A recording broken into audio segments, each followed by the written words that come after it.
Morning friends, happy Tuesday. How are you doing? Liz Jones. Meghan has finally won. Yay! Harry's interview in the couple's Beyonce night proved that she's got everything she's ever wanted, and this is why I admire her. Has Liz Jones had a bump on the head? Is she coming over to the light side? The light side is people with a brain, with rational thinking, that can actually understand what Harry and Meghan went through and totally agree with their decision to uproot their life to another country to live in the sunshine and be happy like this.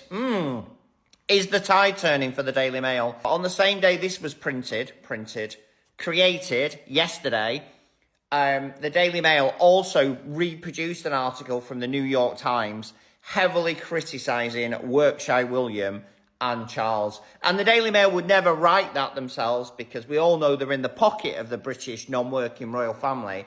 But to reproduce that article was a significant little jab to William and Charles. And obviously coupled with this really positive coverage of Harry and Meghan, are the scales of justice going to lean to the Harry and Meghan side as Harry and Meghan's true situation, personality is wider known over the planet? I think so. It's been a long time coming. I actually thought this would happen 3 years ago, but it's taken some time for people to wake up, right? Taxpayer-funded billionaires, lazy. Untaxpayer-funded, genuine people working hard to do good. Which are the public going to support? Probably the unfunded, hard-working, nice family. Happy Tuesday, squaddies. Hold the phone. It looks like the UK media is finally starting to wake up. In a surprising twist, even Liz Jones, a longtime critic of Meghan, has admitted that Meghan has won. In a recent article, Jones openly declared that Meghan has already gotten everything she wanted, and by God, she's right. Meghan has found happiness with Harry, is thriving in her personal and professional life, and has done it all on her own terms, despite the constant barrage of criticism from the press. But what's even more telling here is the shift in perspective happening across the UK media. The very outlets that once tried to tear Meghan and Harry down are starting to change their tune. No longer can they ignore the truth. Meghan has built a beautiful life, one based on love, purpose and authenticity. And Harry? He's right there beside her, showing the world what real strength and commitment look like. The Beyonce concert moment was the perfect example. Harry and Meghan radiated joy, confidence and unity. Their love and happiness weren't a photo op or a PR stunt. It was genuine, it was real, and it was magnetic. And now, even the harshest critics can't help but admit that Harry and Meghan have come out on top. The reality is, Meghan's victory isn't just about personal happiness. It's about staying true to herself, defying the odds, and shattering the narrative the media tried to write for her. And as the media begins to see the light, we're witnessing a historic shift. The truth is undeniable.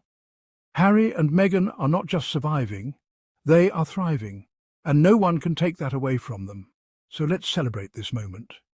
Meghan and Harry have won, not just in love, but in resilience, in strength, and in the undeniable truth that you can't silence authenticity. The media's shift is just the beginning. The world is starting to see them for who they truly are. A powerhouse couple that has always been on the right side of history. It's no good news to Charles, William and Camilla that Harry and Meghan are happy. In fact, it must be downright frustrating for them. After all, Harry and Meghan's happiness is the one thing they've been desperately trying to undermine for years. While the world cheers on Harry and Meghan as they thrive in their love, their family and their purpose, Charles and William seem stuck in a bitter, outdated mindset that doesn't allow room for joy unless it's wrapped in tradition and control. And let's face it, Harry and Meghan's joy isn't part of the narrative they want to see. It doesn't fit with the image they've been trying to cultivate, where Harry's rebellion and Meghan's independence are treated as threats to the crown and royal image. But here's the thing. Harry and Meghan are the real winners here. They've found something far more precious than royal titles or ceremonial titles. They've found freedom, love and peace. And while Charles, William and Camilla continue to dwell in their rigid roles, clutching desperately to outdated traditions, Harry and Meghan are living life on their own terms and thriving in the process. This happiness isn't just a slap in the face to the royal family, it's a bold statement that the royal narrative doesn't define who they are. They've rewritten the script, and no amount of palace politics, media smears or royal protocols can change that. And so, as Harry and Meghan continue to flourish, we can be sure that Charles, William and Camilla are feeling the sting of their own failed attempts to control the narrative. But they need to understand something. No amount of royal titles, or toxic jealousy will ever dim the light that Harry and Meghan have created for themselves. There's a growing wave of interest in Harry and Meghan, and it's not just from the public, it's from people recognizing that these two aren't sitting on their laurels, collecting taxpayer-funded perks while doing the bare minimum. Harry and Meghan are out there, self-funded, building their own empire and shaping their own destiny, while the rest of the royals, Charles, William and Kate, continue to live off the royal teat, all while providing far less value to the public. The contrast couldn't be clearer. Harry and Meghan are creating something meaningful, from charity work to speaking engagements and even advocating for mental health, all without public funds. They're driving change, forging relationships with global icons and truly making a difference in the world, and that's what's sparking a growing respect and admiration. Meanwhile, Charles, William and Kate, the so-called working royals, continue to coast through public life on taxpayer-funded salaries and handouts while contributing little more than public appearances.